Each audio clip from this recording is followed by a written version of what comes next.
حضرت علی کی خلافت کے ہوتے ہوئے حضرت معاویہ کیسے خلیفہ ہوئے؟ حضرت علی کے ہوتے ہوئے حضرت معاویہ خلیفہ نہیں تھے، اور وفات کے بعد حضرت حسن نے ان کے ہاتھ پہ بیعت کر دی۔ تو بات کو سمجھا بھی تو کرو۔ حضرت علی اور حضرت معاویہ کے درمیان میں جنگ تھی قصہ خون عثمان کا، لیکن حضرت معاویہ یہ نہیں کہتے تھے میں خلیفہ ہوں۔ اور جب حضرت علی رضی اللہ شہید ہو گئے تو آپ کے بعد خلیفہ بنے حضرت حسن ابن علی۔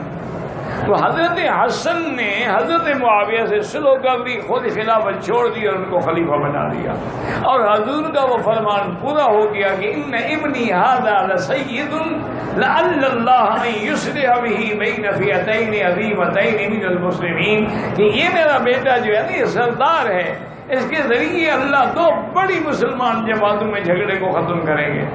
تو وہ حدیث کی پیشین گوئی بھی پوری ہو گئی، حضرت حسن نے خلافت چھوڑ دی، جھگڑا ختم ہو گیا، قتال ختم ہو گیا، لڑائی ختم ہو گئی۔